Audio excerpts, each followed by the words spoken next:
Voyage au centre de la Terre.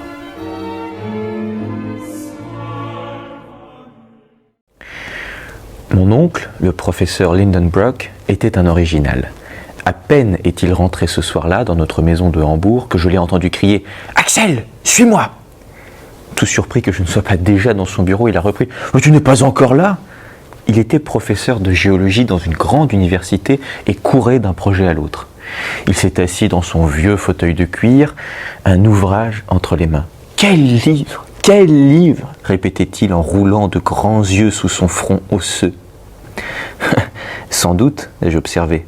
Un ami du muséum vient de me l'offrir. Figure-toi que c'est écrit en runes islandaises.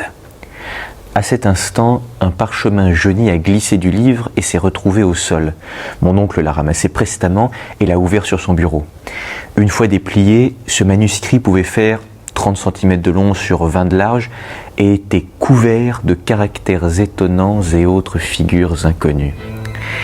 À voir les yeux exorbités de mon oncle, j'ai deviné qu'il venait de trouver là un nouveau sujet d'émerveillement. « Qu'est-ce que ça raconte ?» lui ai-je demandé. « Est-ce une langue que vous avez déjà rencontrée ?»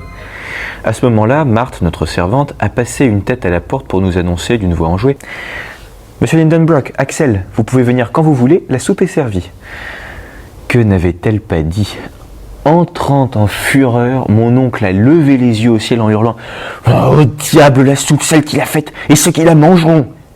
Marthe s'étant enfuie à ses cris, je me suis retrouvé un peu coincé dans le bureau de mon oncle, l'estomac creusé par une grosse faim. « Il s'agit d'un code secret en vieil islandais, » affirmait mon oncle. « Il y a forcément un sens caché derrière ces signes. Lus comme ça, ils n'ont aucune signification. » Il a retourné le parchemin en tous sens, l'a regardé en transparence avec une loupe et différentes paires de lunettes, jusqu'à repérer une signature au bas du manuscrit. « J'en étais sûr !» a-t-il murmuré. « Saknussemm, Arne Saknussemm, le plus grand savant et alchimiste islandais du XVIe siècle. Il y a un message pour nous sur ce parchemin, j'en suis sûr !» Mon oncle s'est mis en tête de traduire ces signes en latin, et j'avoue que mon esprit a vagabondé le long des murs en s'arrêtant sur le portrait de Grauben, ma fiancée, la jeune pupille de mon oncle. Celui-ci, en tapant du poing sur son bureau, m'a ramené à la réalité. « Axel, tu m'écoutes ? La traduction en latin ne veut absolument rien dire. Il faudrait réinscrire ces signes dans un autre ordre. J'avais surtout envie qu'on remette tout cela au lendemain et qu'on passe à table. » Emporté par son élan, mon oncle a franchi le seuil de son bureau et après avoir claqué la porte d'entrée, a disparu dans la nuit. J'ai juste eu le temps d'avaler 2 assiettes de cette excellente soupe. J'imaginais le professeur Lindenbrock parcourant la campagne nocturne en tous sens, gesticulant et parlant à haute voix. Moins d'1 heure plus tard, il était de retour. « Axel, on va procéder autrement. » En faisant mine de m'intéresser, j'ai suggéré « Et s'il suffisait de le lire à l'envers, mon oncle ?» « Qu'est-ce que tu dis ?» Ses yeux ont semblé passer par-dessus les verres de ses lunettes. Il avait imaginé 1000 façons de décrypter le message secret et n'avait tout simplement pas pensé à la solution la plus simple. Il s'est jeté sur une feuille vierge et a retranscrit le texte en commençant par la fin. « Mais écoute ça, écoute donc ça !» m'a-t-il lancé parfaitement surexcité. Le texte donnait à peu près ceci. Descends dans le cratère du volcan Sneffels au dernier jour de juin, à l'aube, et à l'endroit que t'indiquera l'ombre du mont Scartaris. Ainsi, voyageur audacieux, tu trouveras au cœur du cratère l'entrée du passage qui te conduira au centre de la Terre. C'est ce que j'ai fait, Arne Saknussemm. Mon oncle ne se tenait plus. Il allait et venait, prenait sa tête à 2 mains, me tapait sur l'épaule, riait et pleurait tout à la fois. J'en étais sûr. Quelle heure est-il donc ? 23 heures. Parfait, j'ai le temps d'aller dîner avant de préparer ma malle. Votre malle, mon oncle ? Oui, et tu vas préparer ta malle aussi parce que tu viens avec moi. J'ai cru avoir mal entendu. Pour partir où, mon oncle ? Mais en Islande, bien sûr, a-t-il fait en levant les yeux au ciel. Mon oncle avait décidé de suivre les traces de son illustre collègue du XVIe siècle, pas seulement en Islande, mais aussi dans les entrailles de la Terre. Je n'en ai pas dormi de la nuit. Pourtant, dès le lendemain matin, nous étions à pied d'œuvre. Penchés sur une carte islandaise récente, nous avions fini par repérer le volcan Sneffels et le Skartaris, le plus élevé des pics montagneux environnants. En soupirant, j'ai quand même fait part à mon oncle de mes doutes. Mon oncle, êtes-vous sûr que ce Saknussemm a vraiment accompli ce voyage ? Si ce n'est pas le cas, eh bien, nous le ferons, nous.